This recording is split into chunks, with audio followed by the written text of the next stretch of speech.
बिस्मिल्लाहिर्रहमानिर्रहीम। अस्सलामुअलैकुम नाज़रीन कराम, नई वीडियो में आपको खुश आमदीद कहते हैं। पीडीएम हुकूमत की जानिब से सुप्रीम कोर्ट के आइंदा चीफ जस्टिस की तैनाती का नोटिफिकेशन कल जारी किया गया। इस नोटिफिकेशन के बाद तजिया निगारों की जानिब से कड़ी तनकीद की जा रही है और वो वजूहात भी बयान की जा रही हैं, जिन वजूहात की बुनियाद पर काजी फायज़ ईसा को जल्द सामने लाया गया है, नामजद किया गया है। हकूमती नोटिफिकेशन के मुताबिक मौजूदा चीफ जस्टिस उमरता बंदयाल के रिटायर होने पर काजी फायज़ ईसा ये ओहदा संभालेंगे, जबकि जस्टिस उमरता बंदयाल जो हैं वो 16 सितंबर को रिटायर होंगे। हुकूमत की जानिब से यह नोटिफिकेशन एक ऐसे वक्त में किया गया है जब एक जानिब हुकूमत और सुप्रीम कोर्ट के दरमियान इख्तलाफात उरूज पर हैं, तो दूसरी जानिब खुद सुप्रीम कोर्ट के अंदर तकसीम दिन ब दिन गहरी होती जा रही है। इसका सबूत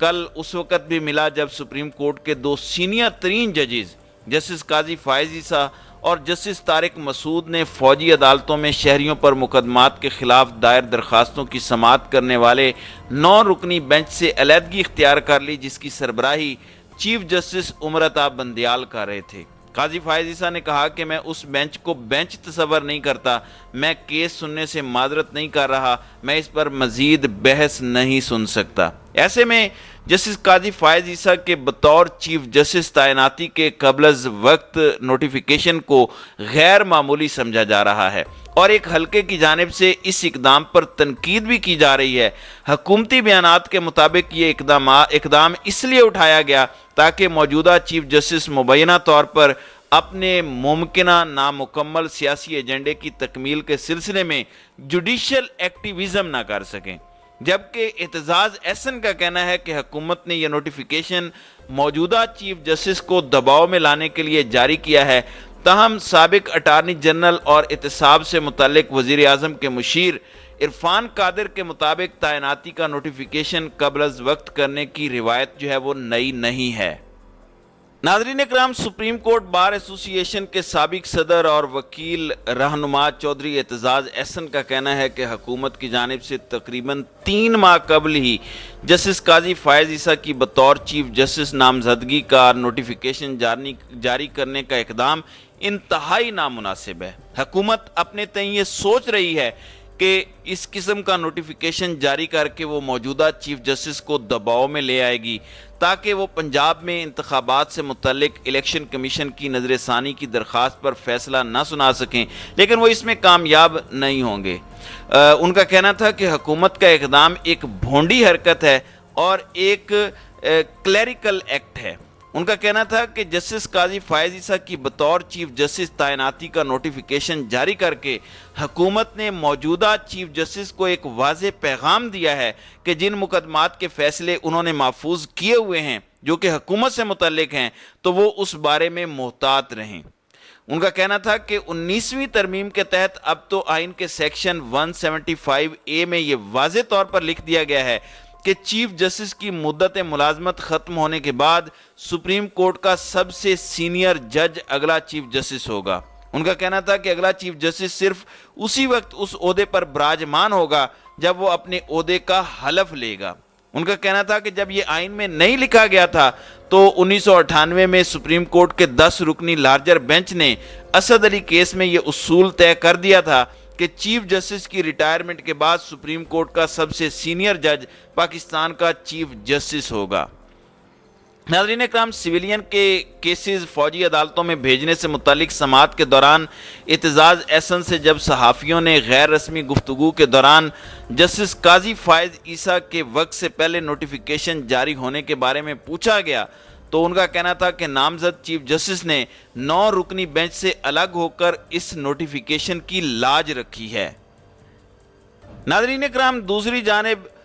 BBC जो इरफान कादिर हैं, उनका कहना है कि जब किसी चीफ जस्टिस की मुद्दत मुलाजमत 2-3 माह रह जाती है तो उसकी कोशिश होती है कि वो इस अरसे के दौरान अपनी लेगसी छोड़ कर जाए ताकि आने वाले चीफ जस्टिस उस लेगसी को अपनाएं और जारी रखें, लेकिन ऐसा होता नहीं है। ان کا کہنا تھا کہ یہ پہلی مرتبہ نہیں ہے کہ کسی نامزد چیف جسٹس کی تعیناتی کا نوٹیفیکیشن ان کا حلف اٹھانے سے 2 ماہ پہلے کی گئی۔ ان کا کہنا تھا کہ 2005 میں جب سابق فوجی صدر پرویز مشرف کے دور میں سابق چیف جسٹس افتخار محمد چودھری کا نوٹیفیکیشن ان کی تعیناتی سے 5 ماہ قبل ہی کر دیا گیا تھا، جبکہ اس وقت کے چیف جسٹس ناظم حسین صدیقی کی مدت ملازمت میں ابھی 5 ماہ کا عرصہ پڑا تھا۔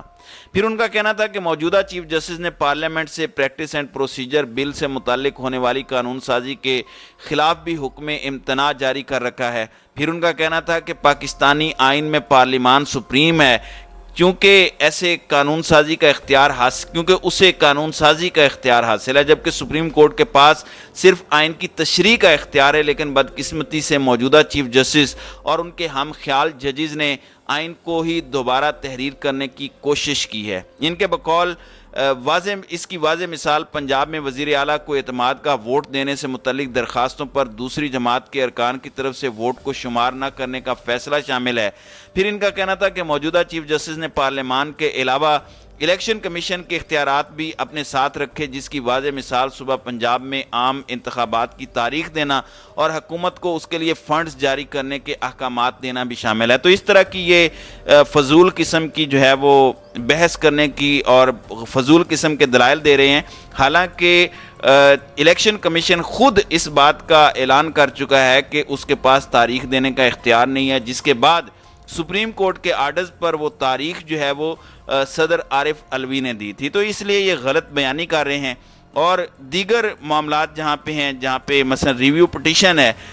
اس کے متعلق جو ہے اس وقت فیصلہ چیف جسٹس کا جو ہے وہ محفوظ ہے، اور وہ فیصلہ بھی جلد آ جائے گا اور حکومت کو ایک اچھا سبق مل جائے گا۔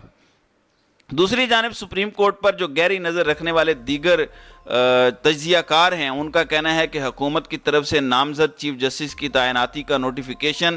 3 ماہ پہلے جان بوجھ کر جاری کیا گیا۔ حکومت کی یہ کوشش ہے کہ موجودہ چیف جسٹس کی اتھارٹی کو ختم کیا جائے۔ عام شہریوں کے مقدمات فوجی عدالتوں میں بھیجنے کے خلاف درخواستوں کی سماعت شروع ہوتے ہوئے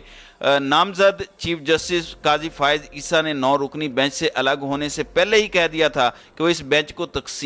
تسلیم نہیں کرتے۔ جسٹس امرتا بندیال کو جب چیف جسٹس نامزد کیا گیا تھا تو ان کی نامزدگی کا نوٹیفیکیشن ان کے حلف لینے سے 15 روز قبل جاری کیا گیا۔ وقت سے پہلے کسی کی نامزدگی کا نوٹیفیکیشن جاری کرنے سے ڈسپلن خراب ہوتا ہے، اور جس کی نامزدگی کا نوٹیفیکیشن جاری کیا جاتا ہے وہ کمانڈنگ پوزیشن میں آ جاتا ہے اور لوگ اس کی طرف دیکھنا شروع کر دیتے ہیں۔ عام شہریوں کے مقدمات فوجی عدالتوں میں بھیجنے سے متعلق درخواستوں کی سماعت کے دوران نامزد چیف جسٹس قاضی فائز عیسیٰ نے بینچ سے الگ ہونے سے پہلے جس طرح کی باتیں کی، اس سے محسوس ہوتا ہے کہ جیسے انہوں نے ساری عدالتی کارروائی کو ہائی جیک کر لیا ہے، جس کا واضح ثبوت مقامی اور انٹرنیشنل میڈیا میں چلنے والی خبریں ہیں۔ تو بنیادی طور پر اگر دیکھا جائے تو قاضی فائز عیسیٰ کو جو نامزد کیا گیا، کیونکہ قاضی فائز عیسیٰ مسلسل حکومت اور طاقتوروں کی آشیرواد کے ذریعے سے چل رہے ہیں، اور ہر وہ گفتگو کرتے ہیں جو حکومت اور طاقتور چاہتے ہیں۔ الیکشن کی طرف دیکھا جائے، الیکشن قوانین میں واضح طور پر لکھا ہے کہ 90 روز کے اندر اندر الیکشنز ہونے ہیں، لیکن جب قاضی فائز عیسیٰ سے اس سے متعلق پوچھا جاتا ہے تو وہ ہونٹ سی لیتے ہیں، وہ اس پر کوئی گفتگو کرنے سے گریز کرتے ہیں۔ لیکن ہر دوسری جگہ پر جہاں پر سپریم کورٹ کے اندر کوئی بھی معاملہ ہو، وہاں پر یہ ٹانگ اڑاتے نظر آتے ہیں۔ لیکن وہ معاملات جس کے اندر جو عوامی نوعیت کے ہیں، جہاں پر گفتگو کرنی چاہیے، وہاں پر قاضی فائز عیسیٰ اس حوالے سے بالکل خاموش نظر آتے ہیں۔ تو یہی وجہ ہے کہ حکومت کی پوری کوشش ہے کہ کسی طرح سے قاضی فائز عیسیٰ کو 3 مہینے پہلے نامزد کر کے ایک ایکٹنگ جو ہے وہ چیف جسٹس کے طور پر سامنے لایا جائے، تاکہ موجودہ چیف جسٹس کی اتھارٹی کو چیلنج کیا جا سکے اور مزید کمزور کیا جا سکے۔ تو ناظرین اکرام، آپ کی اس ویڈیو کے حوالے سے کیا رائے ہے؟ آپ اپنی رائے کا اظہار کامنٹ سیکشن میں ضرور کیجیے گا۔